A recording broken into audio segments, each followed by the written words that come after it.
এই পর্যায়ে আমি আলোচনা পেশ করার জন্য অনুরোধ করছি বিশ্ব ইসলামী শিক্ষাবিদ, ইসলামিক গবেষক, মুফাসসিরে কুরআন হযরত মাওলানা মুফতি কাজী ইব্রাহিম সাহেব। আলোচনার বিষয় সাম্য ও ন্যায় বিচার প্রতিষ্ঠায় রাসূল সাল্লাল্লাহু আলাইহি ওয়াসাল্লামের অবদান।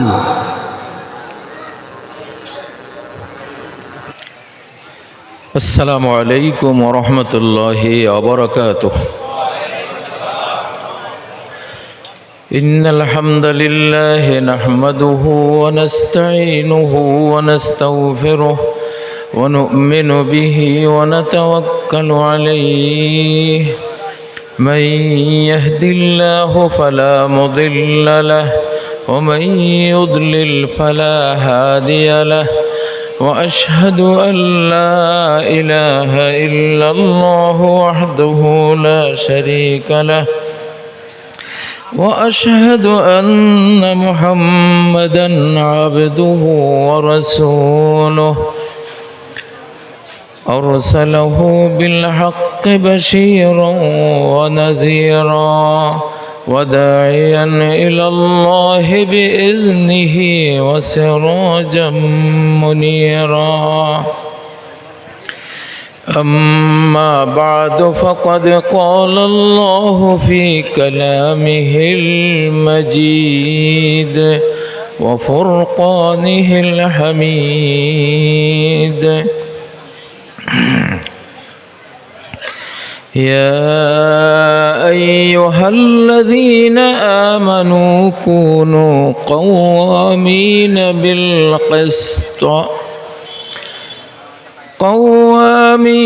بالقسط شهداء لله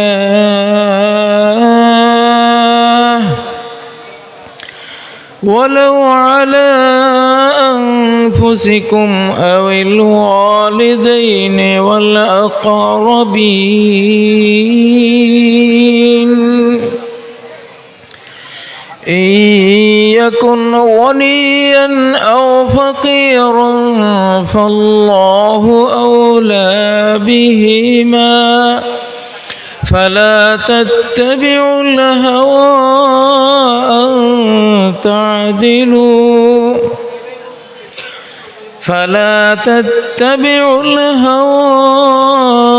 أن تعدلوا وإن تلووا أو تعرضوا فإن الله كان بما تعملون خبيرا.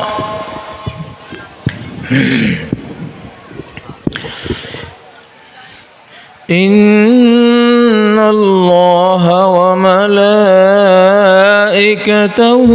يصلون على النبي يا أيها الذين آمنوا صلوا عليه وسلموا تسليما.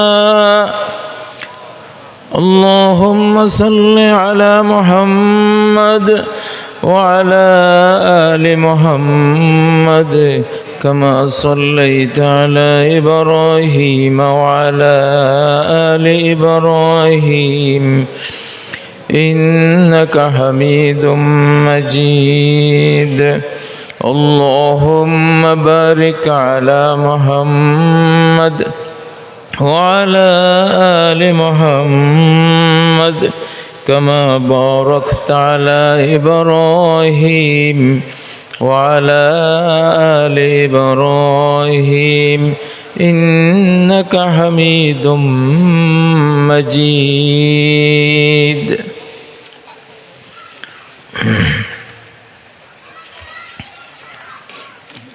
সাতকানিয়া পৌরসভার সুপ্রাচীন ও ঐতিহ্যবাহী সামাজিক সংগঠন ছড়ারকুল ইসলামী নবজাগরণ সংস্থার উদ্যোগে অনুষ্ঠিত তাফসিরুল কোরআন মাহফিল 2024-এর অধ্যকার সম্মানিত সভাপতি, আজকের এই তাফসিরুল কোরআন মাহফিলের প্রধান মেহমান এবং অন্যান্য মুফাসসিরিন কেরাম, আমার সম্মুখে সমবেত মুসলিম ভাইয়েরা, পর্দার অন্তরালে সম্মানিতা মা ও বোনেরা,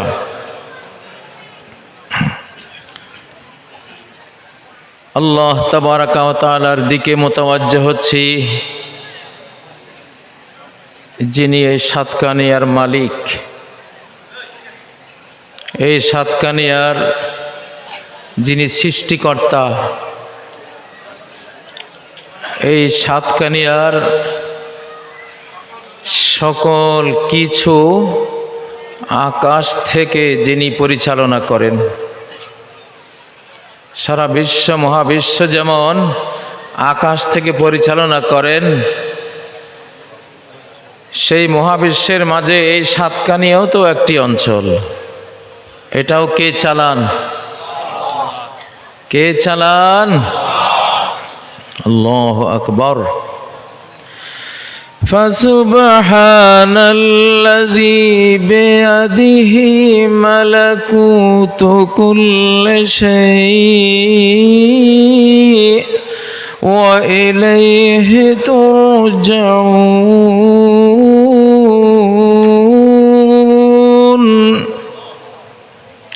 পবিত্রতা সে আল্লাহর, সকল কিছু, সকল বস্তু, সকল মানুষ, সকল প্রাণী, উদ্ভিদ জগৎ, সব কিছুর গোপন পরিচালনা, মালাকুত মানে গোপন, গোপন পরিচালনা, আনসিন কন্ট্রোল, অদৃশ্য কন্ট্রোল যার হাতে রয়েছে, সমস্ত পবিত্রতা তারই আমরা ঘোষণা করছি। কার হাতে রয়েছে?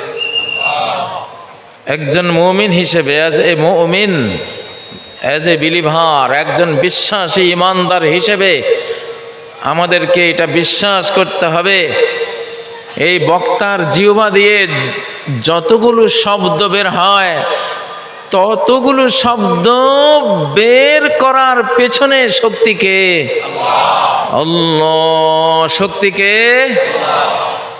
আর আপনারা যতগুলো বর্ণ শব্দ শুনতে পান, এই শোনার পেছনে অদৃশ্য শক্তিকে আল্লাহ।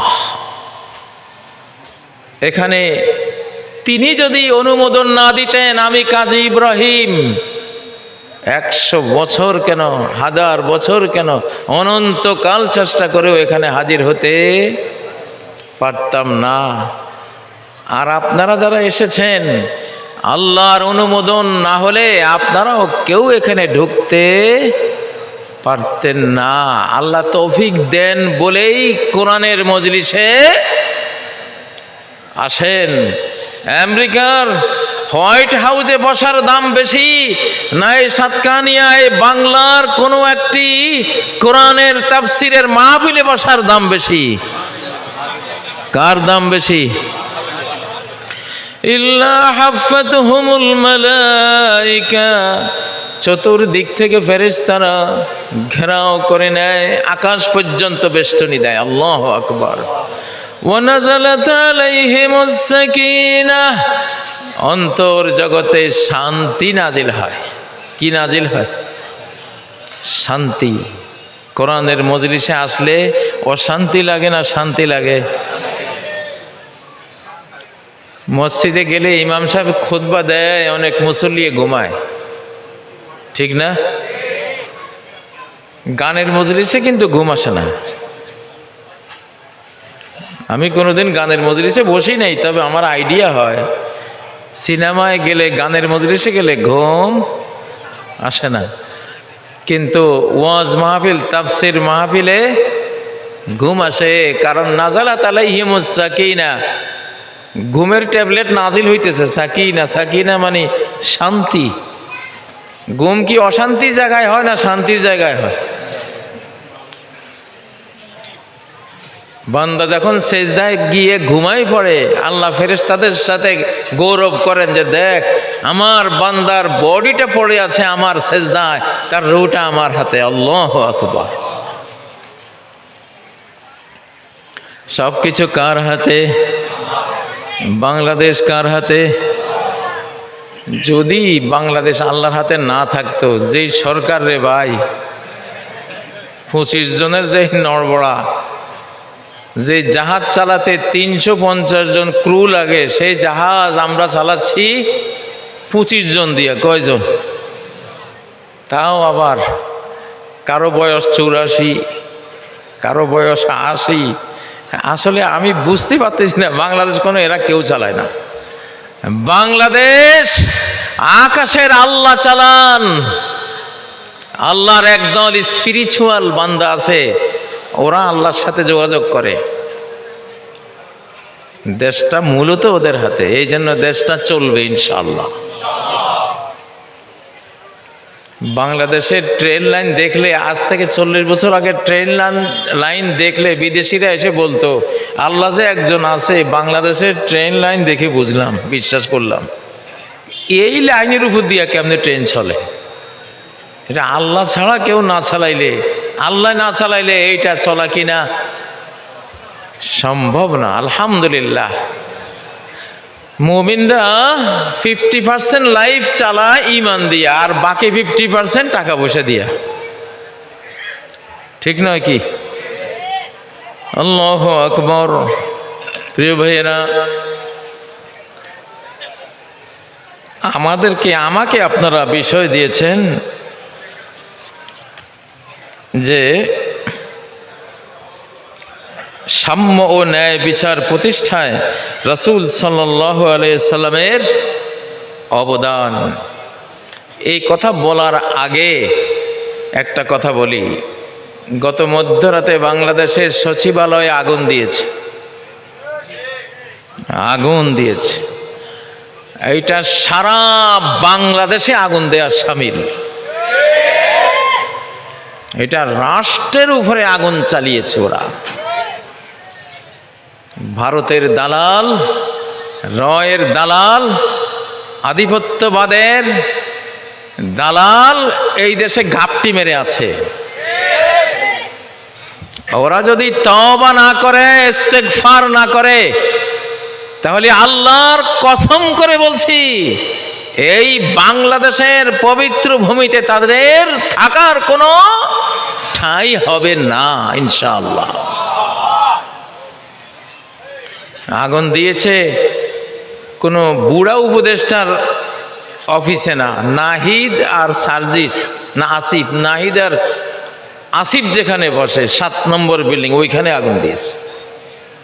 বুঝতে পাচ্ছেন যে নাহিদ আর আসিফের উপরে কেন এত ক্ষোভ।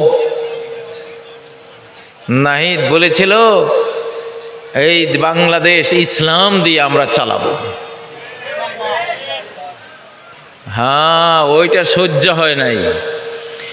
وَإِذَا ذُكِرَ اللَّهُ وَحْدَهُ اشْمَأَزَّتْ قُلُوبُ الَّذِينَ لَا يُؤْمِنُونَ। যখন এক আল্লাহর নাম আসে, আল্লাহর আইনের কথা আসে, যাদের ঈমান নাই পরকালের প্রতি, তারা তখন তাদের হৃদয় সংকুচিত হয়ে যায়, তাদের চেহারা বিবর্ণ হয়ে যায়, মনে জ্বালা ধরে। ঠিক নয় কি? নাহিদ ইসলামের কথা বলেছে। ইসলাম কার? ইসলাম কার? ইন্নাদ-দীনা ইনদাল্লাহিল ইসলাম। আল্লাহর কাছে দিন কয়টা? একটা। নাম কি? ইসলাম। নাম কি? ইসলাম। মাটি একজন মুসলিম। আমাদের পৃথিবীটা মুসলমান না হিন্দু? মাটির পৃথিবী মুসলমান না হিন্দু? মুসলমান না খ্রিস্টান? মুসলমান না ইহুদি? মাটির পৃথিবীটাও মুসলমান। মাটির পৃথিবীটা কি? মুসলমান। মাটির পৃথিবী যদি মুসলমান না হইতো কারুনের ছিল কেমনে? কারণ যে অমুসলমান ছিল, মুসা আলাইহিস সালাম, ইসলামের নবী মুসা আলাইহিস সালামকে কষ্ট দিত, এই মাটি তাকে 600 কিলোমিটার জোড়া তার ধনভাণ্ডার সহ মাটির এই মুসলমান পৃথিবীটা তারে গিলে খাইছে। খাইছে না? ভাবে কি বোঝা যায় তাহলে এই পৃথিবী মুসলমান না অন্য কিছু? জোরে বলেন। অমিনহুম মান খাসাফনা, কত জাতি আমি মাটির নিচে তলিয়ে দিয়েছি, মাটির নিচে আমি তলিয়ে দিয়েছি। আমি যখন আদেশ দিয়েছি, মাটি আমার আদেশ শুনেছে নাকি শুনে নাই? যে আল্লাহর আদেশ শুনে সে কি মুসলমান, ইমানদার না বেঈমান? তাহলে মাটি ইমানদার না বেঈমান? আপনারা হয়তো আশ্চর্য হচ্ছেন যে আমরা তো জানতাম মানুষ ইমানদার হয় বেঈমান, এখন বুঝি মাটিও বুঝি ইমানদার বেঈমান। হ্যাঁ, ইসলাম ইমান মহাবিশ্বে ছড়ানো।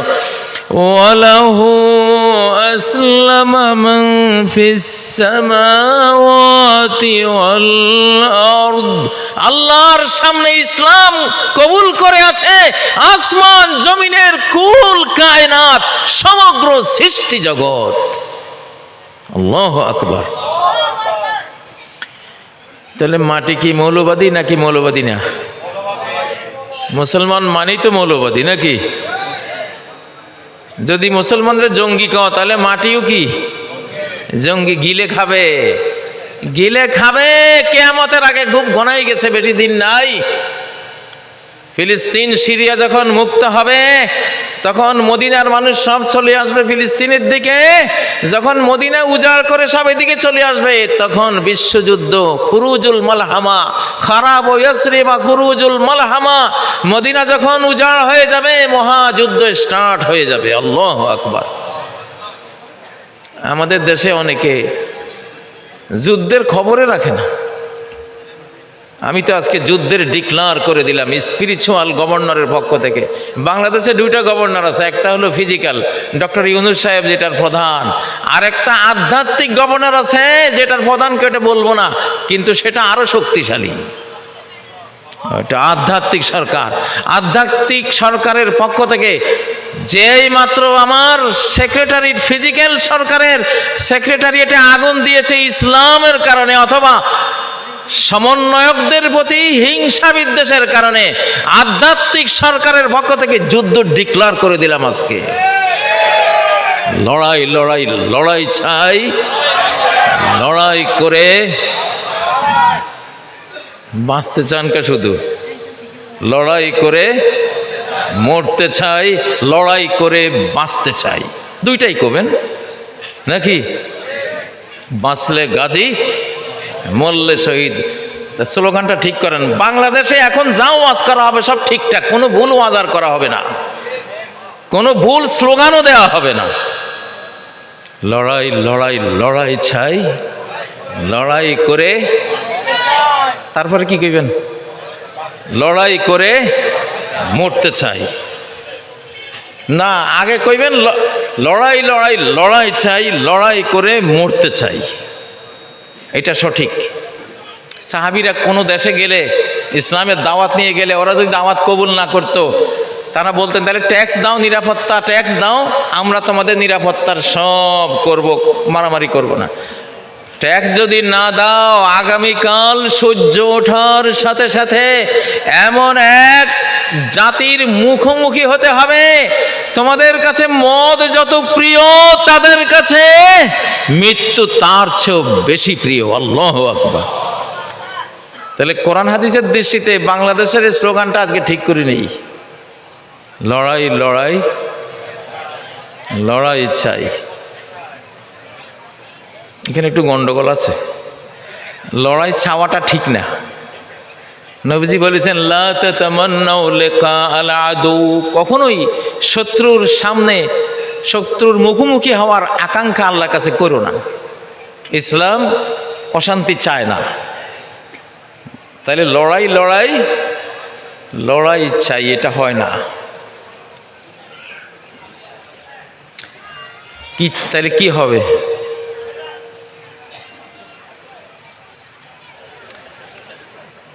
ঠিক করেন না দেখি, দুই একজন প্রস্তাব দেন। লড়াই লড়াই লড়াই চাই, এই চাই কথাটা হাদিসের খেলাফ। লা তাতামান্নাউ লিকা আল আদু, দুশ্মনের সাথে মুখোমুখি হওয়ার আশা কখনো করো না, এটা চাইও না। সালুল্লাহ আল আফিয়া, নিরাপত্তা চাও আল্লাহর কাছে। কি চাও? নিরাপত্তা চাও। কিন্তু যদি আক্রমণ এসে পড়ে, সর্বশক্তি দিয়ে এটাকে প্রতিরোধ করবা। তাইলে কি?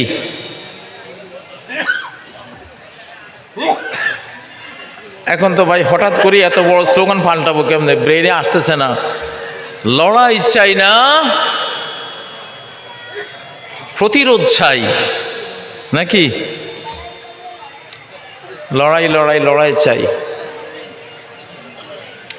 এতগুলি ব্রেন, একটা বানান না দেখি।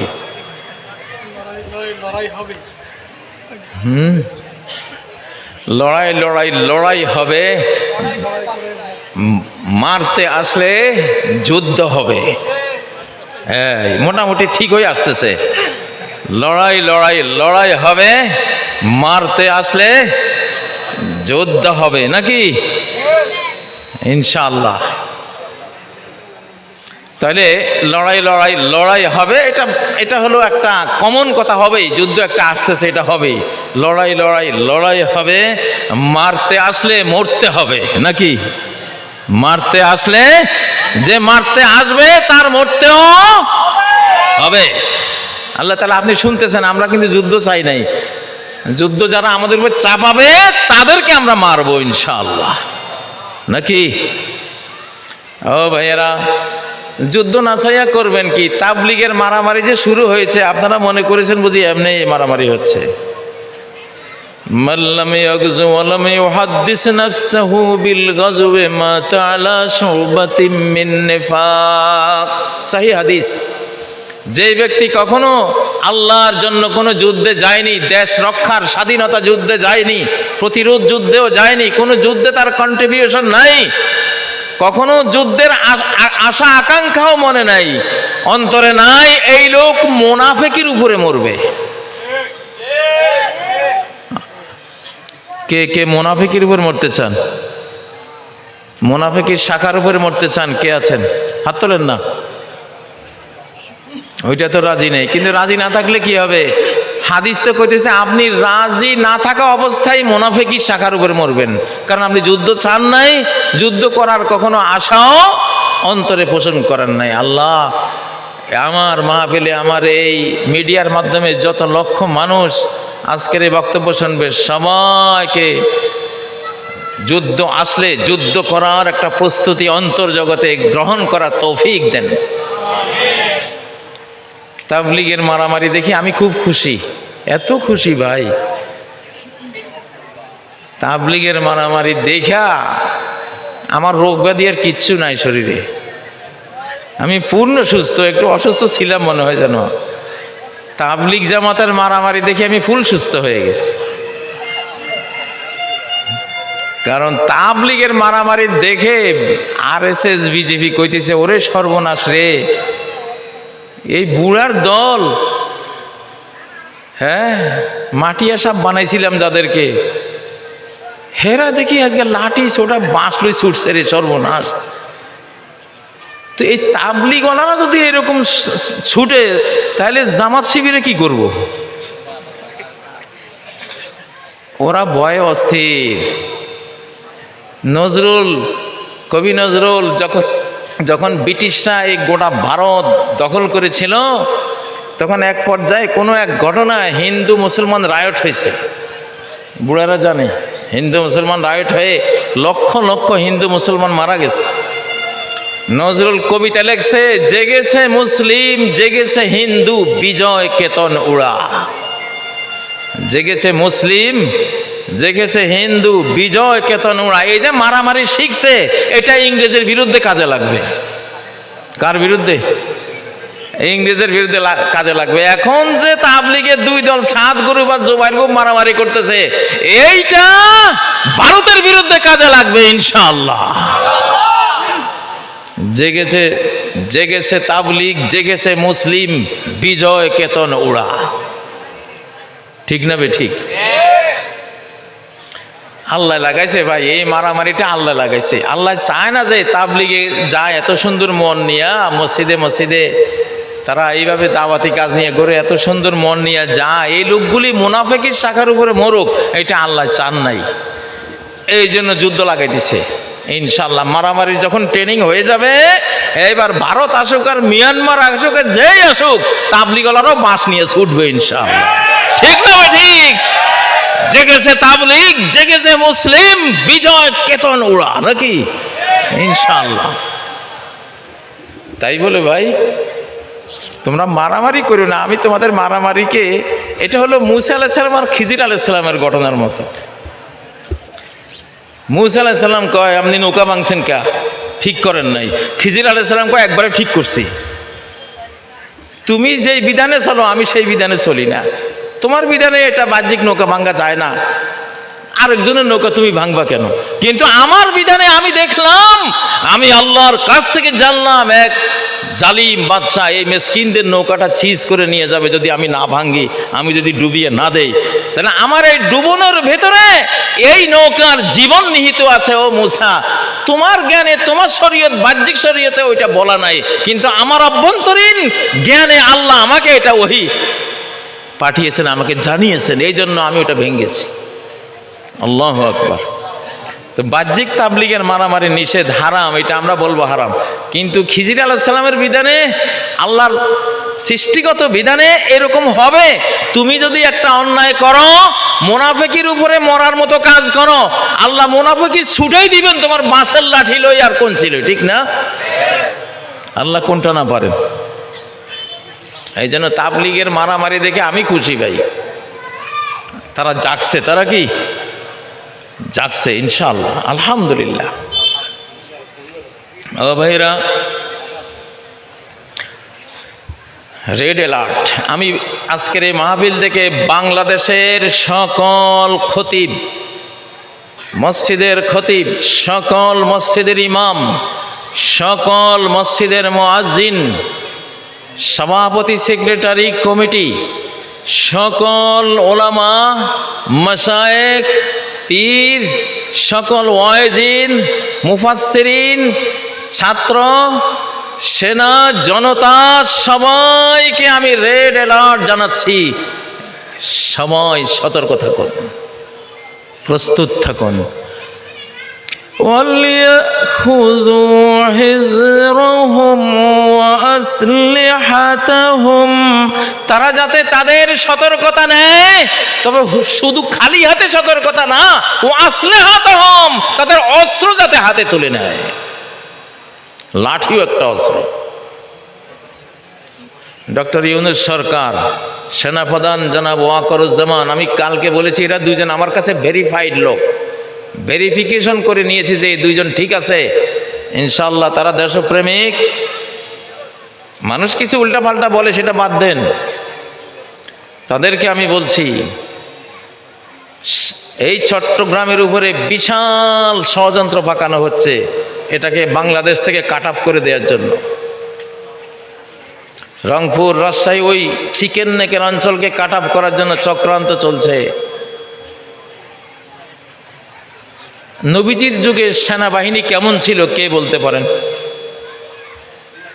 নবী সাল্লাল্লাহু আলাইহি সাল্লামের যুগে সেনাবাহিনী ছিল না? ছিল না। ওনার বেতন পোষা কোনো সেনাবাহিনী ছিল না, বেতন পোষা কোনো পুলিশ ছিল না, বেতন পোষা কোনো বিচারক। হযরত ওমর প্রধান বিচারক ছিলেন, আবু বকরের আমলে 2 বছর চিফ জাস্টিস হিসেবে দায়িত্ব পালন করেছেন, একটা বিচারও আসে নাই ওনার কাছে। আবু বকরকে বললেন, আবু বকর ইয়া খলিফাতা রাসূলিল্লাহ, শুধু শুধু কেন আমি রাষ্ট্রীয় কোষাগারের কিছু পয়সা নেব প্রধান বিচারপতি হিসেবে? একটা মামলাও তো নাই। ইসলাম এমন এক সমাজ গড়ে দিয়েছে যেন একটা ফেরেশতার সমাজ। আল্লাহু আকবার। কোনো মামলা নাই, কোনো ঝগড়া নাই, কোনো চুরি নাই, কোনো ডাকাতি নাই, কোনো ধর্ষণ নাই, কারো অধিকার হরণের কোনো প্রচেষ্টা অপচেষ্টা কোথাও নাই। কিসের আমি বিচার করব? এমন একটা সমাজ, আল্লাহু আকবার, এই কোরআন উপহার দিয়েছে, এখানে বিচারক লাগে না। আল্লাহু আকবার। ও ভাইয়েরা, তো নবীজির সেনাবাহিনী ছিল না, তার প্রত্যেকটা উম্মত এক একজন সৈনিক ছিল। প্রত্যেক উম্মত কি ছিল? প্রত্যেক সাহাবী এক একজন সৈনিক। ও ইন্না জুনদানা লাহুমুল গালিবুন, আমার সৈনিক, আমার লা ইলাহা ইল্লাল্লাহ কালেমা যে অন্তরে নিয়েছে, সে আমার সৈনিক, সে আমার সৈন্য, সে আমার ফোর্স, সে আমার বাহিনীর একজন সদস্য, তারা বিজয়ী হবেই। ঠিক নয় কি? এখন সময় হয়েছে বিশ্বের বহু দেশে গোটা জাতি ট্রেনিং প্রাপ্ত, আমাদের গোটা বাংলাদেশের প্রত্যেকটা নাগরিকের এখন ট্রেনিং ফরজ ফার্জে আইন হয়ে গেছে। কারণ যুদ্ধ ফার্জে আইন, নাফির আম, গণযুদ্ধের ডাক দিতে হবে। এই যে সেক্রেটারিয়েট হলো বাংলাদেশের হৃৎপিণ্ড। এই বিদ্যুৎ বাতি যে জ্বলে, সেক্রেটারিয়েট থেকে তো বরাদ্দটা দেওয়া হয়, ঠিক না? রোড ঘাট রাস্তা যে করা হয়, কোত্থেকে বরাদ্দ, কোত্থেকে দেওয়া হয়? সেক্রেটারিয়েট থেকে। এই যে যত রকমের আসবাবপত্র, খাবার দাবার, ঔষধ, সব তো সেক্রেটারিয়েট কেন্দ্রিক, ঠিক না? সেখানে আগুন দেয়া মানে কি? 18 কোটি মানুষের গায়ে আগুন দেওয়া হয়েছে। আর বসে থাকার সময় নেই। আপনারা আমারে ন্যায় বিচার ও সাম্যের বিষয় দিয়েছেন, কিন্তু আমি যুদ্ধের ডিক্লারটা আগে দিলাম, কারণ আজকের সময়ের এটা দাবি। তো একটা সূত্র দেই সরকারকে, তালুতের 313 জন বাহিনী 1 লক্ষ বাহিনীকে পরাস্ত করেছিল। কয়জন? 313 জন আল্লাহওয়ালা বাহিনী কতজনকে পরাস্ত করেছিল? 1 লক্ষ। আল্লাহু আকবার। বদরে 313 জন 1000 দুর্ধর্ষ বাহিনীকে পরাস্ত করেছিল। আরো কয়েক হাজার আসলেও পরাস্ত হতো। একটা হাদিস সরকারকে দিচ্ছি, সেনাবাহিনীকে দিচ্ছি, আপনারাও শোনেন। ওয়ালাই ইউগলাবা 12 আলফান মিন কিল্লাহ, কোন বাহিনীতে যদি 12,000 সৈন্য থাকে, নবীজি বলছেন সংখ্যা অল্প হওয়ার কারণে, মাত্র 12,000 হওয়ার কারণে পৃথিবীর কোনো বাহিনীর সামনে তারা পরাস্ত হবে না। সৈন্য সংখ্যা 12,000 হলে এই 12,000কে কেউ পরাজিত করতে পারবে না সংখ্যার দিক থেকে, যে সংখ্যা মাত্র 12,000। অন্যদিকে আসছে 2 লাখ 5 লাখ। নবীজি বলেন এই 12,000 যদি আল্লাহওয়ালা হয়, সবরওয়ালা, ধৈর্যওয়ালা হয়, পৃথিবীর কোন সংখ্যার বাহিনী 12,000 বাহিনীকে পরাস্ত করতে পারে না। কত বিরাট একটা তথ্য দিলাম। বাবরের পানিপথের যুদ্ধ, সম্রাট বাবর পানিপথে যে যুদ্ধ করেছিলেন, 12,000 সৈন্য নিয়ে আসছিলেন। মনে হয় এই হাদিসের কারণে, তিরমিজির এই হাদিসটার কারণে, ওরা হাদিস পড়তো, হাদিস জানতো। তিনি 12,000 সৈন্য নিয়ে এত বিশাল ভারতবর্ষের উপরে হামলা করেছেন। 1,80,000 বাহিনীকে মাত্র 12,000 দিয়ে পরাজিত করে ভারতে মোগল সাম্রাজ্যের পতাকা উড়িয়ে দিয়েছে, ইসলামের পতাকা উড়িয়ে দিয়েছে। নবীজির কোনো নিয়মিত সৈন্যবাহিনী ছিল না, প্রত্যেক সাহাবী ছিল তার সৈন্য, প্রত্যেক সাহাবী ফৌজ, প্রত্যেক সাহাবীর বাড়িতে তীর, তরবারি, সাজোয়া, হেলমেট, ওই যুগের সকল অস্ত্র ছিল। ডক্টর ইউনুস সাহেব, মাননীয় ওয়াকারুজ্জামান সাহেব, গোটা বাংলাদেশকে সৈন্যে পরিণত করুন। যদি আপনারা এটা পারমিশন দেন, এখন পারমিশন চাচ্ছি। যদি আমরা আক্রান্ত হই, খালি হাতে থাকা অবস্থায় কোনো পারমিশন চাইব না, নিজেরাই নিজেদের বাঁচার সকল আয়োজন আমরা জনগণ করতে বাধ্য হব, ঠিক নয় কি? ইনশাআল্লাহ। তখন আর আপনাদেরকে জিজ্ঞাসা করব না। বাঁচার জন্য যা লাগে, স্বাধীনতা অখণ্ডতার জন্য যা লাগে তা করতে কারা কারা রাজি আছেন হাত তোলেন। লিল্লাহে তাকবীর, লিল্লাহে তাকবীর।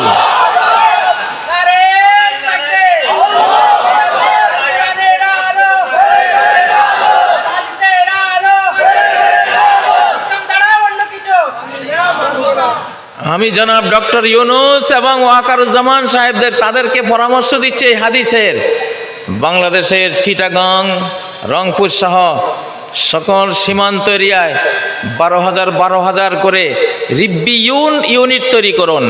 রিব্বিউন ইউনিট কি ইউনিট? রিব্বিউন ইউনিট তৈরি করুন ইনশাআল্লাহ। 10 জন সেনা অফিসার রাখেন, তাদের মধ্যে রিটায়ার্ড সেনা অফিসারদেরকে রাখেন, তারা ট্রেনিং দিবে। তাদেরকে assault rifle, M16, M4, M1, AK-47 সহ যত রকমের রাইফেল আছে সব দিতে হবে, স্বাধীনতার জন্য দিতে হবে। আমরা স্বাধীনতার ফ্রিডম ফাইটার হব, আমরা ফ্রি ফাইটার।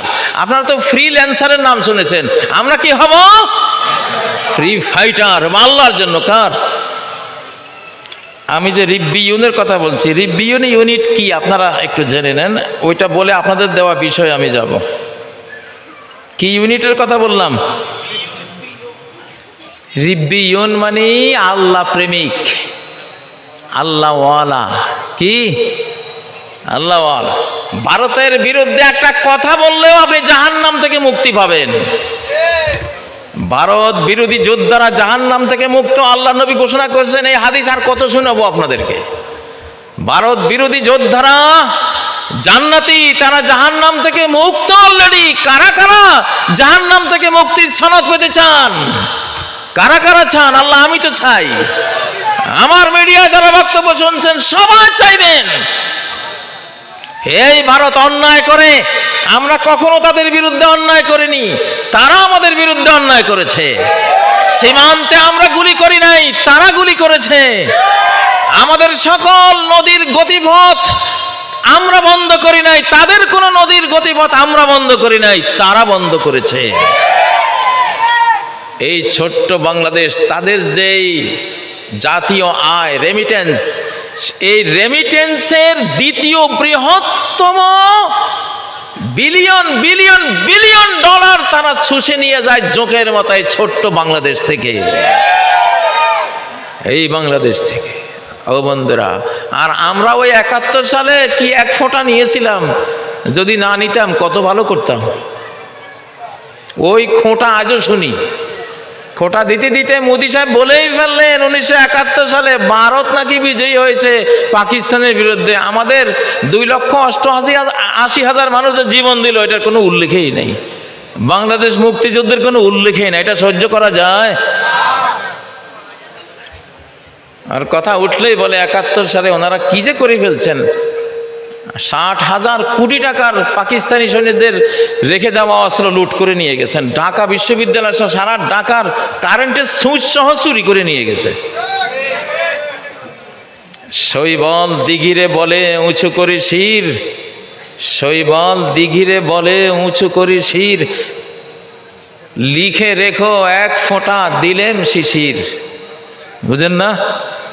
ভারতের দশা হয়েছে এটা। যাই হোক, ডিক্লার করে দিলাম, সচিবালয়ে আগুন অবশ্যই তারাই দিয়েছে চক্রান্ত করে। তাদের সাবোটাজকারীরা, তাদের যে ঘাতক গুপ্ত ঘাতকরা দেশে লুকিয়ে আছে, ওরা দিয়েছে, ঠিক নয় কি? সচিবালয় থেকে ফিল্টারিং করে প্রত্যেক রয়ের দালাল, আধিপত্যবাদের দালালকে বহিষ্কার করার দাবি জানাচ্ছি আজকের মাহফিল থেকে। বহিষ্কার যদি না করো, ছাত্র জনতা সমন্বয়ক সেনাদেরকে নিয়ে আমরা এমন পরিস্থিতি করব ইনশাআল্লাহ, মরা মানুষের ভিতরে জীবন ফুঁকে দেব আমরা ইনশাআল্লাহ।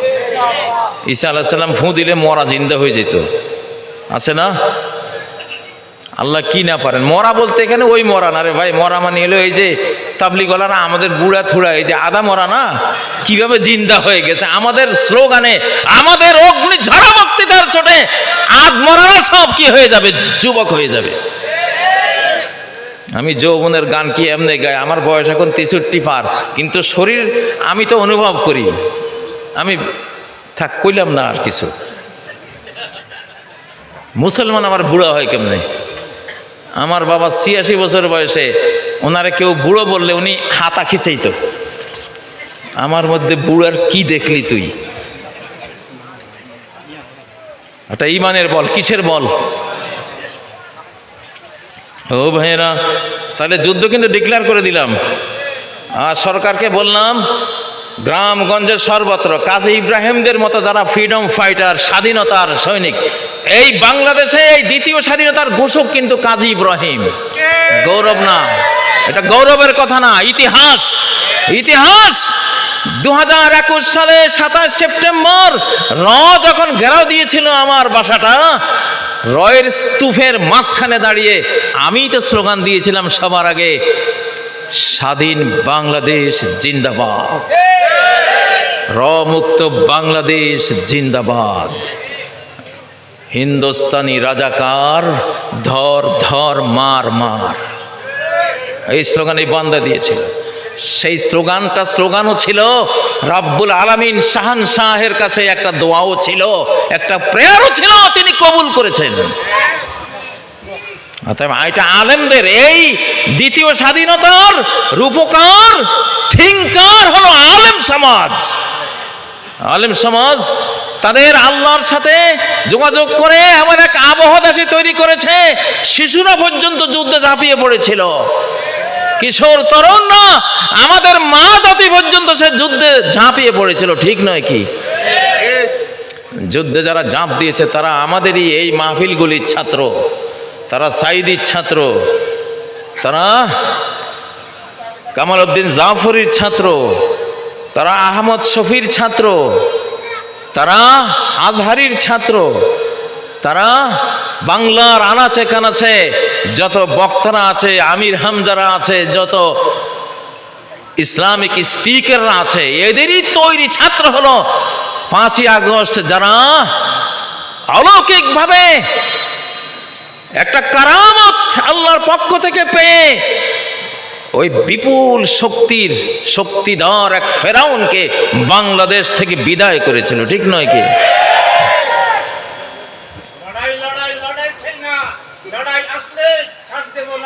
আলহামদুলিল্লাহ, আলহামদুলিল্লাহ। আমরা কিন্তু লড়াই চাই না, লড়াই করলে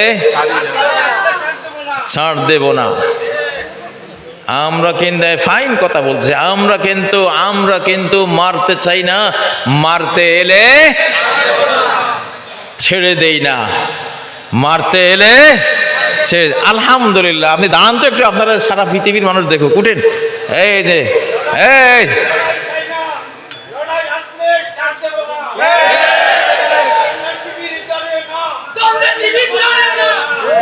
মাশাআল্লাহ, আমাদের স্লোগান ঠিক হয়ে গেছে, আজকে স্লোগান ঠিক হয়ে গেছে, আল্লাহর প্রিয় স্লোগান হয়ে গেছে, নবীর সুন্নাহ মতো ভেরিফাইড একটা স্লোগান হয়ে গেছে। আমরা কিন্তু লড়াই চাই না, লড়াই আসলে ছেড়ে দেই না, লড়াই আসলে ছেড়ে দেই না। ঠিক না কথা? আমরা ডিফেন্সিভ জাতি, আমরা অফেন্সিভ না, আমরা আক্রমণ করতে যাই না কারো দেশে।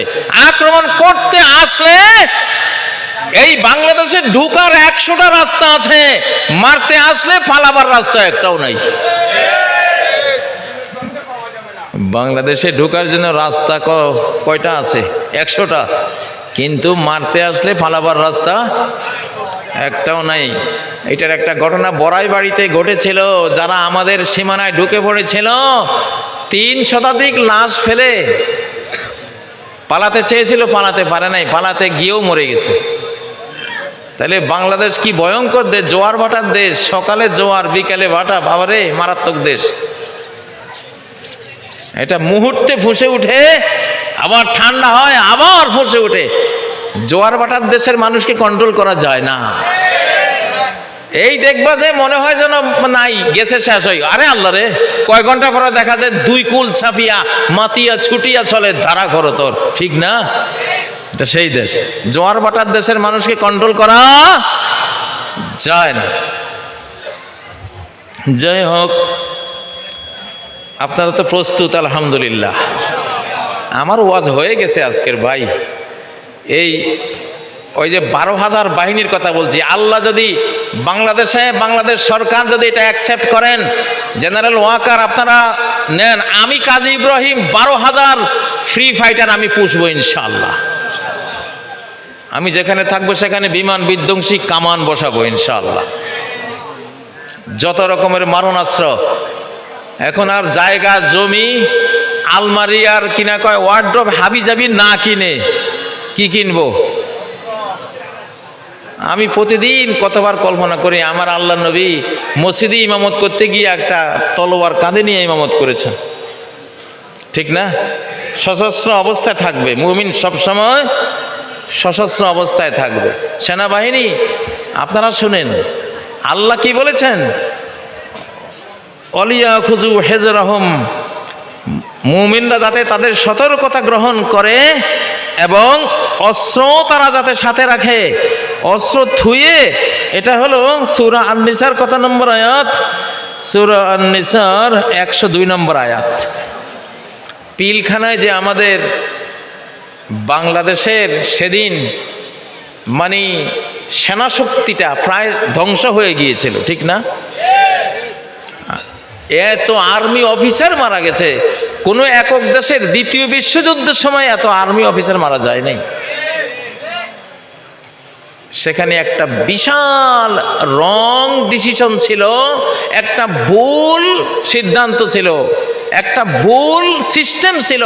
সেই ভুল সিস্টেমের কারণে এতগুলি সেনা অফিসার আমাদের হারাতে হয়েছে। ভুল সিস্টেমটা কি? অফিসাররা কোনো অস্ত্র বহন করে না। তোমরা কি আল্লাহর নবী থেকেও বড় অফিসার হয়ে গেছো? যদি সেদিন সেনা অফিসারদের হাতে এক একটা অ্যাসল্ট রাইফেল থাকতো, কারো সাধ্য ছিল এতগুলি অফিসার মারে? বরং গুলির কোনো সাহস কেউ করতো? মেজরদের হাতে অস্ত্র। আপনি মেজর হয়েছেন, আপনার হাতে অস্ত্র নাই কেন? আমি যদি মামলা করি মরণ উত্তর বিচার হবে তাদের, কেন অস্ত্র ছাড়া গেলা তোমরা? এই সিস্টেম আমরা মানি না। মহানবীর সিস্টেমের সাথে এটা যায় না। মহানবীর সিস্টেম হলো তার সকল সৈনিক, সাহাবী, নবীজি যেখানে যেতেন তলোয়ারটা তাদের কাঁধে, তাদের তুনির তীর তাদের কোমরে। কেন আমাদের সেনাপতি, আমাদের সেনাবাহিনীর অফিসাররা অস্ত্র ছাড়া পিলখানায় গেল? কারণ কোরআন পড়া নাই, কোরআনের থিওরি নাই। ওই ইংরেজদের গোলামি এখনো করে যাচ্ছি। 102 নম্বর আয়াতে আল্লাহ কি বললেন? অলিয়া খুজু হেজনাহুম ও আসলিহাতাহুম।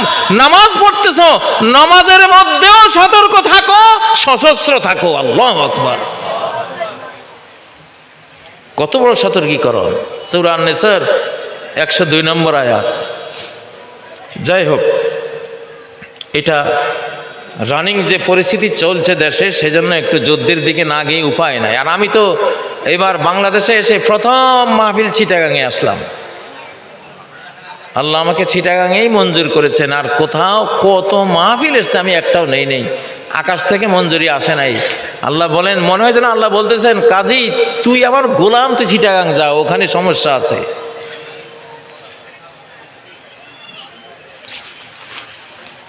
ওখানে গিয়া যুদ্ধের কমান্ড করবি, ওখানে যা, মরাগুলিরে জিন্দা করিয়া।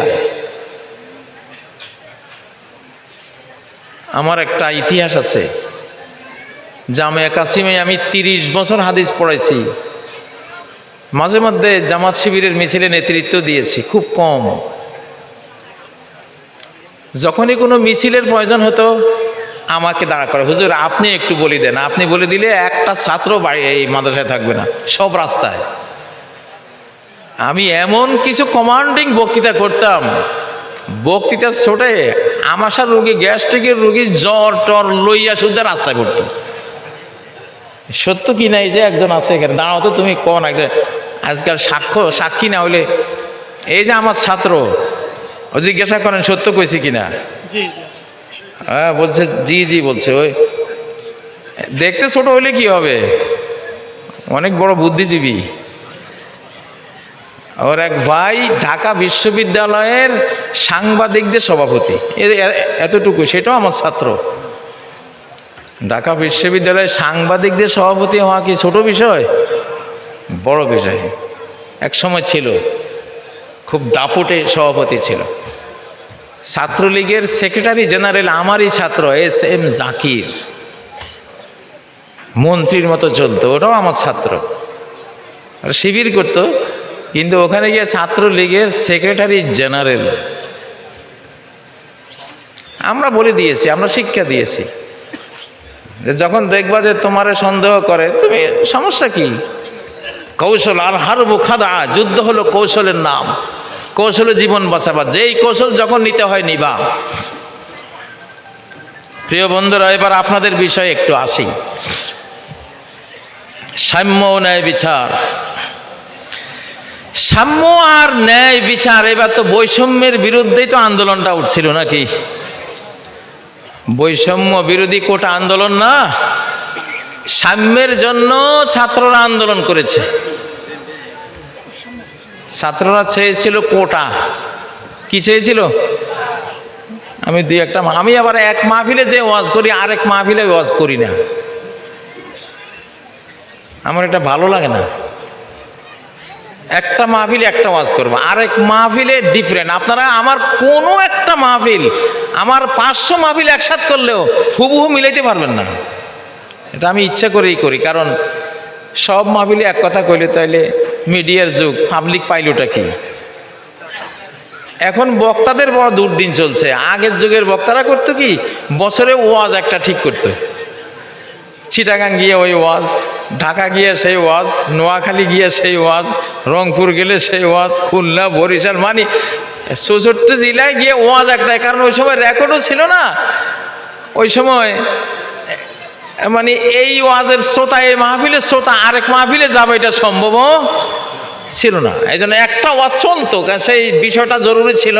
তিনি একটা বিষয় নিয়ে সারা বাংলায় ঘুরে ঘুরে বলতেন, ওয়াজ একটাই। তখন বক্তারও এলেম বাড়তো না, জ্ঞান বাড়তো না, শ্রোতাদের যা যা বাড়তো। কেন এই এলাকার শ্রোতারা পেয়েছে, ওই এলাকার শ্রোতা পায়নি। উনি ওখানে গিয়ে একই জিনিস বলছে। কিন্তু এখন অনেক বক্তা হারাই গেছে, কেন জানেন? কেন একই ওয়াজ করে। এখন ইউটিউবে শুনে, আরে এটা তো শুনছি, এটার কি শুনে ফেলাও। ঠিক না? ঠিক। অল্প পুঁজি এখন আর ওয়াজ হয় না। এখন ওয়াজ করতে গেলে একটু এলেম কালাম লাগবে, ঠিক না? হ্যাঁ, এটা তথ্যের যুগ, এখন সুযোগ আছে। এই জন্য আমি চেষ্টা করি প্রত্যেকটা মাহফিলে নতুন তথ্য দেব, তাহলে দেশের মানুষের জ্ঞান বাড়বে। আর আলহামদুলিল্লাহ, আমি 40 বছর হাদিসের শিক্ষকতা করেছি। 11 বছর কোরআন নিয়ে বাংলার আনাচে কানাচে 6000 মক্তব তৈরি করে আমি ঘুরেছি। প্রায় 40 বছরে মাহফিলের মধ্যেও আমি আছি। 25 বছর media, television, BTV, ATN Bangla, NTV, যত বড় বড় সবগুলিতে কাজ করেছি। তো সেই অভিজ্ঞতা নতুন বাংলাদেশে আপনাদেরকে দেব ইনশাআল্লাহ, নতুন করে দেব। দেওয়ার জন্যই কিন্তু বাংলাদেশে ঢুকছি, নাহলে ঢুকতাম না। আমার টার্গেট ছিল বাইতুল মুকাদ্দাস, বাইতুল মুকাদ্দাস কেন্দ্রিক আমার বাকি জীবনটা আমি সেখানে সংগ্রাম করব। সেই জন্য আমি বেরিয়ে গেছিলাম। কিন্তু আমার বাংলাদেশ দুরবস্থায় পড়বে এই ভেবে আমি এখানে ঢুকছি ইনশাআল্লাহ। আমি সংসার করার জন্য বাংলাদেশে ঢুকি নাই, যুদ্ধ করার জন্য ঢুকছি। এই জন্য লড়াই চলবে ইনশাআল্লাহ। কারা কারা আমাদের সাথে থাকবেন?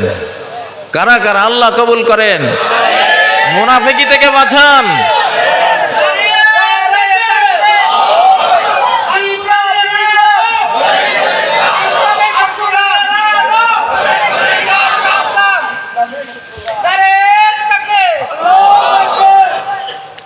ভাইয়েরা,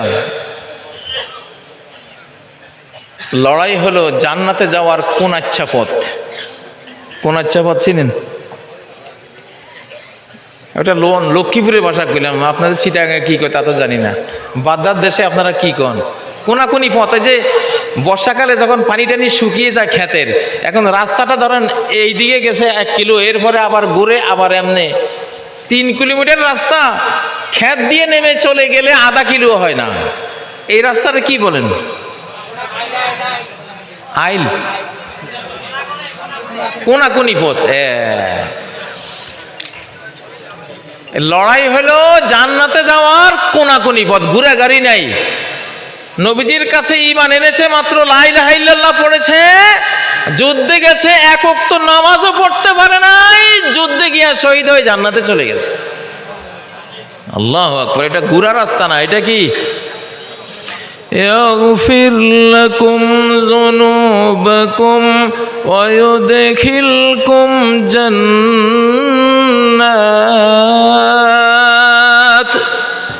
যুদ্ধে যাও, সমস্ত গুনাহ আল্লাহ ক্ষমা করে দেবেন। সমুদ্রের যুদ্ধে মারা গেলে ঋণ সহ মাপ, ঋণটাও মাপ। স্থলযুদ্ধে, মাটির যুদ্ধে মারা গেলে সব গুনাহ মাফ হয়, তবে মানুষের ঋণটা মাফ হয় না। সমুদ্র যুদ্ধে মরলে ঋণ শুদ্ধ মাফ। ঋণ যে পাওনাদার, তার পাওনাটা আল্লাহ নিজের থেকে আল্লাহ শোধ করে দেন। আল্লাহু আকবার। চিটাগাঙ্গের মানুষদের তো নাবিক হয়ে যুদ্ধ করারও সুযোগ আছে না নাই? আল্লাহ তাআলা তৌফিক দেন, আল্লাহ তৌফিক দেন। প্রিয় ভাইয়েরা, সাম্য, সাম্য ন্যায় বিচার হলো ইসলাম। ইসলামের মানে সাম্য। আল্লাহর কোরআনের বিধানে কি হয়? সাম্য হয়। কি হয়? সাম্য। আর ন্যায় বিচার কি দিয়ে হয়? কোরআন দিয়ে হয়, নবীর হাদিস দিয়ে হয়। কি দিয়ে হয়?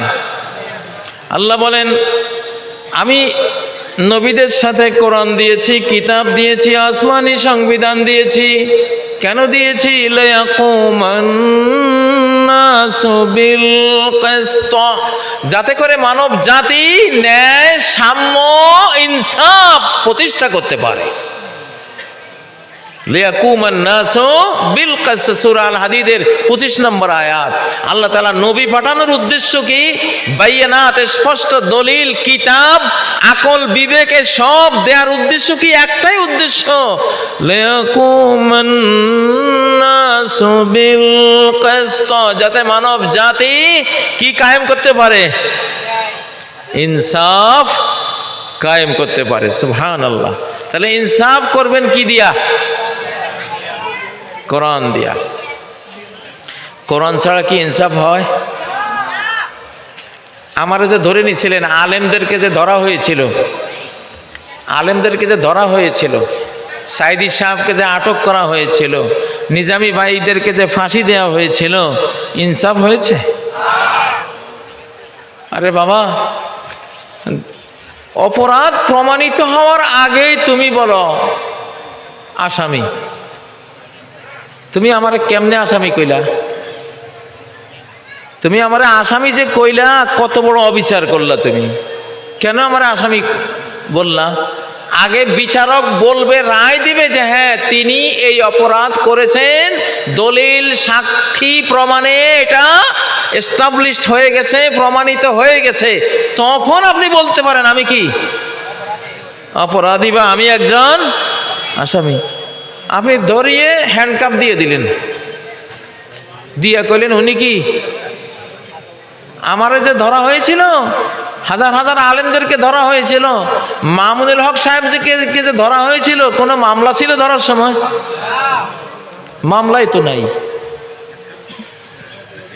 আমারে ধরে ওনারা হ্যান্ডকাপ, মানে যেমন ভেড়া আর গরু ছাগল নিতেছে আর কি। এই অসভ্য বিধান, এই চেঙ্গিস খানের বিধান, এই জালিমের বিধান কোরআন দিয়ে উড়িয়ে ফুড়িয়ে দেব ইনশাআল্লাহ। এসব জোর জুলুমের অন্যায় বিধান আমরা রাখবো না এই বাংলাদেশে। কত কষ্ট পেয়েছি, কত আঘাত লেগেছিল।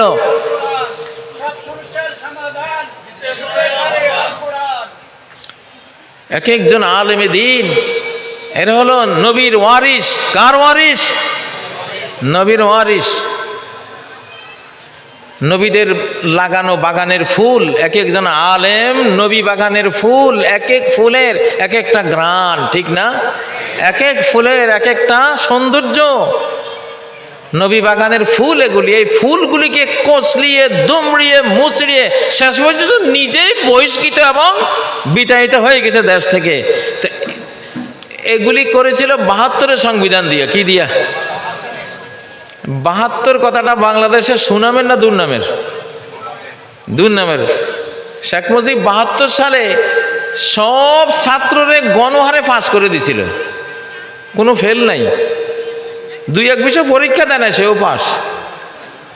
এই জন্য ভাই তুমি কোন সালে পাস করছো যদি শুনতে ৭২ সালে, এটা খুব লজ্জা। কয় ও তুই ৭২ইয়া, বুঝেন না? এখন এই ৭২ইয়া সংবিধান দিয়েই আলেমদেরকে ১৭ বছর নির্যাতন করেছে, বাংলার প্রায় কোটি মানুষকে মিথ্যা মামলায় জর্জরিত করেছে। সাইদি সাহেবকে মৃত্যুদণ্ড দিয়েছে ধর্ষণের মামলা। আল্লাহর লানত পড়ুক তাদের উপরে, আল্লাহর লানত, আল্লাহর ফেরেশতাদের লানত, কুল মানব জাতির লানত তাদের উপরে পড়ুক যারা সাইদি সাহেবের মতো এমন কোরআনের একজন ফেরেশতাকে তারা ধর্ষণের মামলা দিয়েছে। বলেন আমিন, আমিন।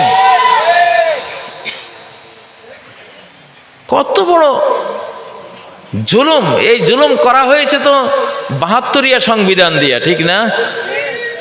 এখন সে ৭২ইয়া সংবিধান, ও ভাইয়া কয় না যে কয়লা ধুইলে ময়লা যায় না। ৭২-এর সংবিধানটা কি? এটা কয়লা। কিছু হয়তো ভালো থাকতে পারে, এটা বাদ দিলাম। কয়লা ধুইলে ময়লা যায়। এখন সেই সংবিধান কারা ঠিক করতেছে? ঠিক করে ৭ই জানুয়ারি আবার দেবে। ওই ওই ঘুরে ফিরি ওই যেই লাউ সেই কদু, যে কদু সেই লাউ। আমরা এই স্বাধীন বাংলাদেশে বিধাতার বিধান ছাড়া আর কোন সংবিধান ফাইনাল করতে দেব না, ফাইনাল করতে দেব না। এই মানচিত্র কোরআনের মানচিত্র, ঠিক না? কোরআনের জন্য আমরা জীবন দেব ইনশাআল্লাহ। আমি বাংলাদেশের সকল দলকে নিয়ে কাজ করি, আমি নিজে কোনো দল করি না। আমি সব দলকে একত্রিত করে চলার একটা মানসিকতা নিয়ে চলি। উম্মা কনসেপ্ট, ইউনাইটেড বাংলাদেশ কনসেপ্ট। কারো না কারো তো এই ভূমিকায় থাকতে হবে, তাই না? আমি সবসময় সবাইকে একসাথে বসাবার একটা চেষ্টা করে যাই, কারণ এই সেক্টরে তো কিছু মানুষের ভূমিকা নিতে হবে। ঐক্যবদ্ধ বাংলাদেশ ছাড়া বাংলাদেশের আগামী দিনের সংকট মোকাবেলা করার কোনো শক্তি একক কোনো দলের নাই। ইউনাইটেড বাংলাদেশ চাই, ইউনাইটেড মুসলিম উম্মাহ চাই, ইউনাইটেড বাংলাদেশি নাগরিক চাই, সবগুলিরে এক করব। এই জন্য আমি একটা গঠন করেছি, গঠনতন্ত্র ফাইনাল করেছি, বাংলাদেশ বিপ্লবী কমান্ড কাউন্সিল, বিবিসিসি, বাংলাদেশ বিপ্লবী কমান্ড কাউন্সিল। এটা হোটেল কন্টিনেন্টাল থেকে ঘোষণা দেব বলে চিন্তা করতেছি। ইনশাল্লাহ আপনাদেরকে দাওয়াত দেব, এখানকার প্রতিনিধি যাবে ইনশাল্লাহ। এটার কাজ হবে জামাতে ইসলামী, হেফাজতে ইসলাম, চরমোনাই, খেলাফত মজলিস, বিএনপি, যত দল আছে সব দলকে এক জায়গায় বসাবো ইনশাল্লাহ। সব দলকে এক জায়গায় বসাবো। আর আমি যখন কোনো কাজ করি আমি নিজে করি না, আমার এক বন্ধু আছে আকাশের, আমি ওনার উপরে ছেড়ে দিই। আমার সাথে কেউ গন্ডগোল করে এই পর্যন্ত বিজয়ী হয় নাই, কারণ আমি গন্ডগোল নিজে করি না, আমি ওনারে দিয়ে করাই। যত জিন শয়তান হাবি যাবি আমার পিছনে একবারে ইবলিস মেইনটা সহ লাগে আমার লগে, আমি জানি। কিন্তু আমি যখন আমি আমার আল্লাহকে বলি যে আমি কি করবো, আমার কিছু আছে, আমি তো হলাম লা হাওলা ওয়ালা কুওয়াতা ইল্লা বিল্লাহ, আমি তো কিছুই নাই।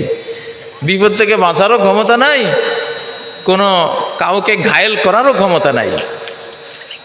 আজকে যখন আপনাদের চিটাগাঙে আসি, আমি সকাল থেকে একটা যুদ্ধ করেছি চিটাগাঙে আসার আগে। আমরা শুধু সিগন্যাল পাচ্ছি, রাস্তায় একটা অ্যাটাক করার কারা জানি চেষ্টা করতেছে, আমাকে অ্যাটাক করা হবে, আজকে রাস্তায় আক্রমণ করা হবে, মনে হয় যেন। সেই সকাল থেকে যুদ্ধ, অন্তর্জগতে স্পিরিচুয়াল জগতে লড়াই।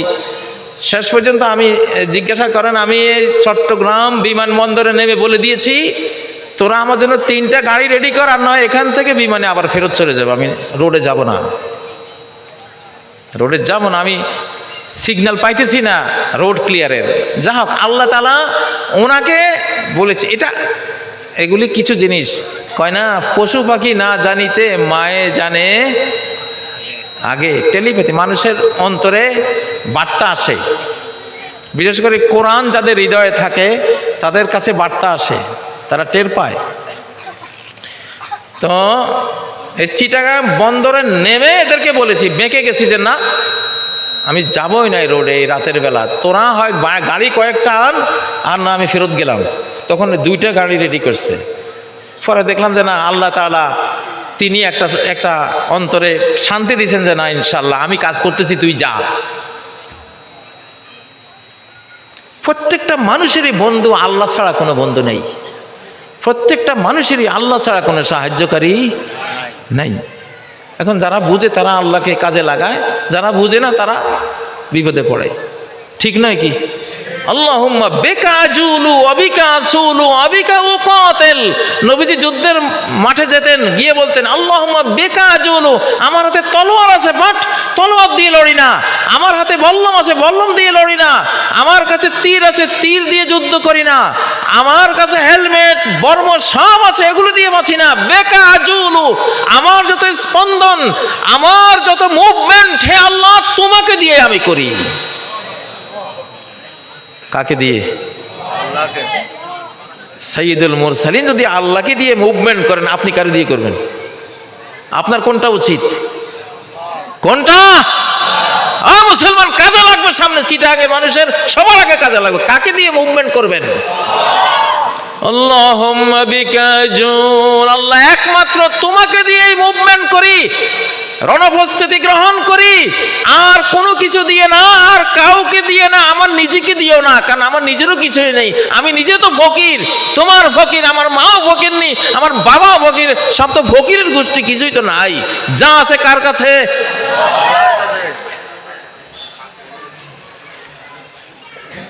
আল্লাহু আকবার।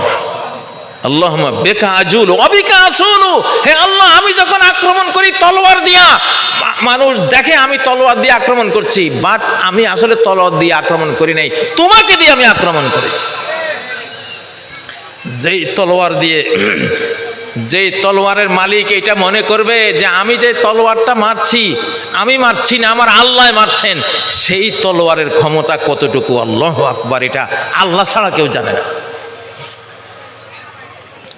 তুরস্ক যে 720 বছর ইসলামী খেলাফত চালিয়েছেন, তাদের সকল অস্ত্রের গায়ে 817 লেখা থাকতো।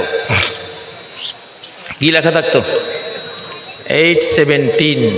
এখনো তাদের অনেক ক্ষেপণাস্ত্র, বাইরেক্টার TB2, তারপরে আরো বিভিন্ন ওরা কি যে অনেক কিছু ওরা বানাইছে না, আকেনজি এটা সেটা বাংলাদেশে আসতেছে। এগুলিতে একটা সংখ্যা থাকে 817।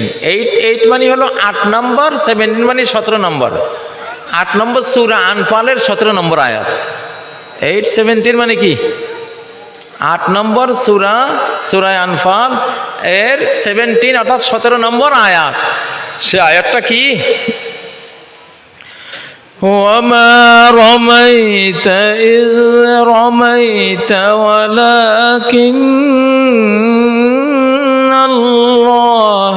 রামা। ওরে মুহাম্মদ, ওরে আমার হাবিব, ওরে আমার দোস্ত, তুই যখন বদর যুদ্ধে, হুনাইন যুদ্ধে এক মুষ্টি বালি নিয়ে মেরেছিস, তুই তো মারলি না, মেরেছি তো আমি আল্লাহ। আল্লাহু আকবার। যার ফলে প্রত্যেকটা কাফেরের চোখে এক মুঠ করে গিয়ে লাগছে, মুখে চোখে মেরেছেন এক মুঠ, ওটা হয়ে গেছে হাজার হাজার মুঠ। ওটা করেছেন কে? আল্লাহু আকবার। এটারে বলে 817। এটারে বলে কি? আমি কিন্তু এখন ওয়াজ করি না, আমি কতগুলো নির্দেশনা দিয়ে যাই, কতগুলো ইনফরমেশন দিয়ে যাই যেটা আগামী বাংলাদেশে কাজে লাগবে, এই সাতকানিয়ার মানুষদেরও কাজে লাগবে ইনশাআল্লাহ। পড়েন আয়াতটা, ওমা রমাইতা ইজ রমাইতা ওয়ালাকিন্নাল্লাহ রামা।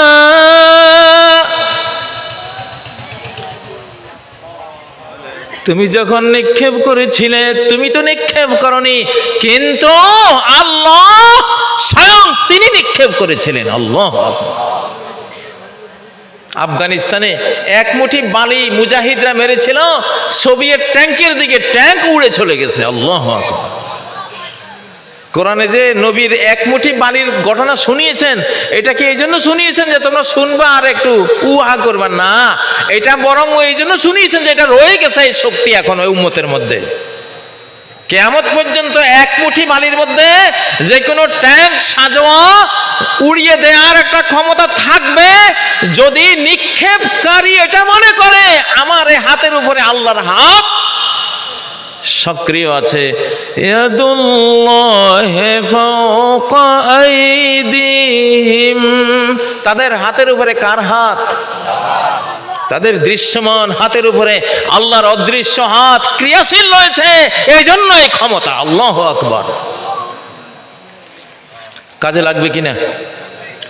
হ্যাঁ, কাজে লাগবে ইনশাআল্লাহ। বাংলাদেশের মানুষের বিশাল সৌভাগ্য আসতেছে। কত বছর হলো যুদ্ধ বিগ্রহ নাই।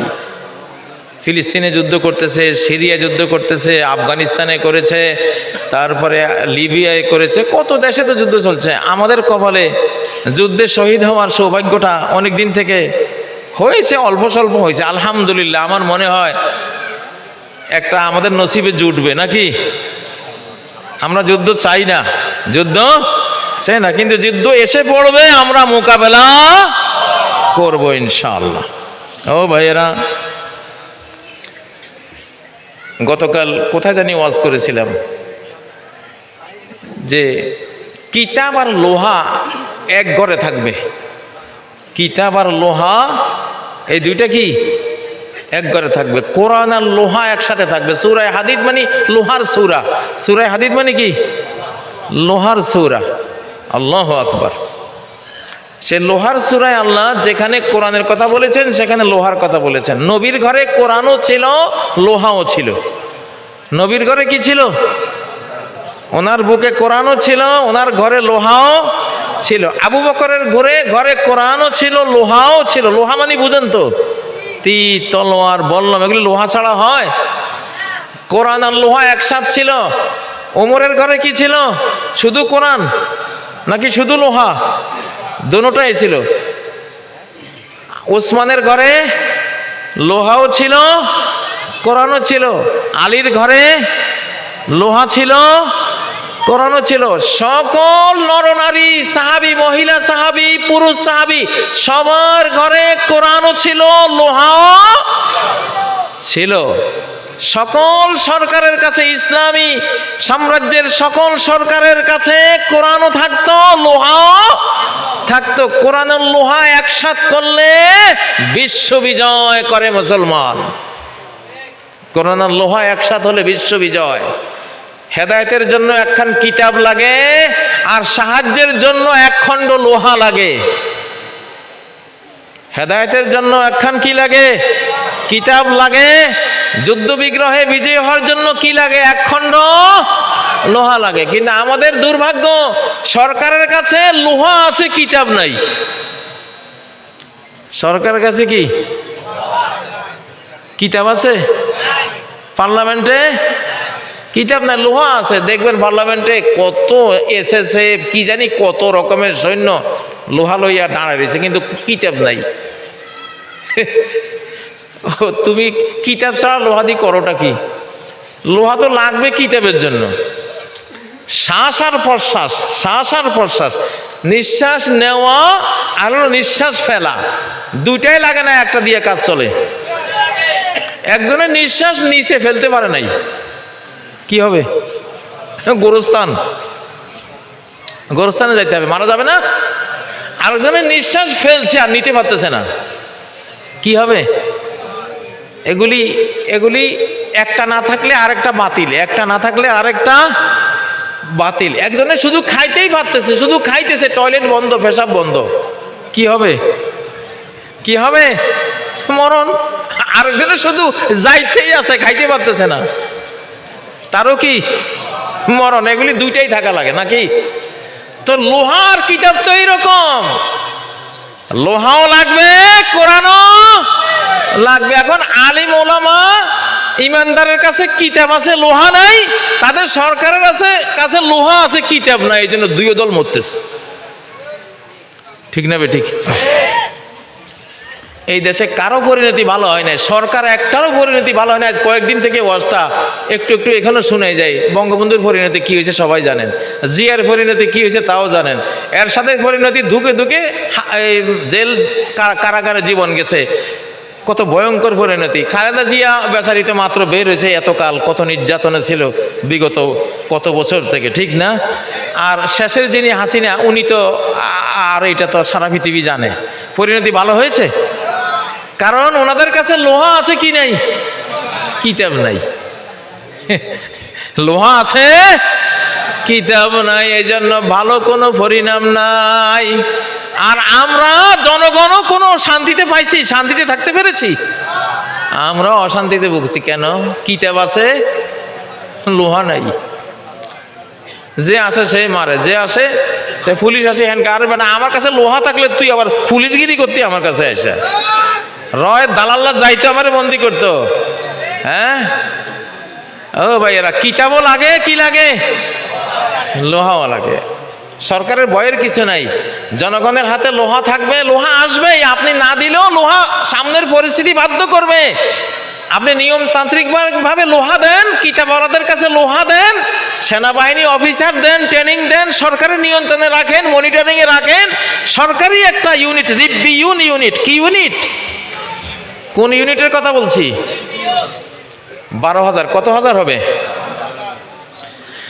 এই রিব্বিউন ইউনিট বাহির করলাম কোত্থেকে? সূরা আলে ইমরানের 146 নম্বর আয়াত থেকে রিব্বিউন ইউনিটটা বাহির করলাম। وَكَأَيِّن مِّن نَّبِيٍّ قَاتَلَ مَعَهُ رِبِّيُّونَ كَثِيرٌ।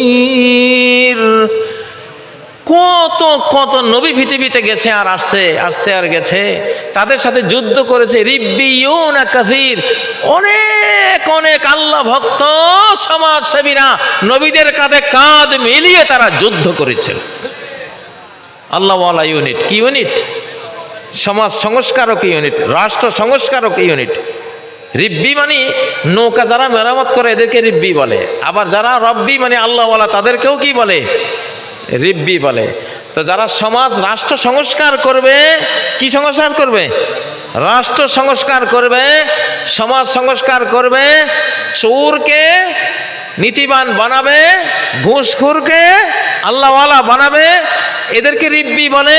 আবার যারা খুব আল্লাহওয়ালা, সমাজ সংস্কারের পাশাপাশি তারা আল্লাহর বন্ধু, তাদেরকে রিব্বি বলে।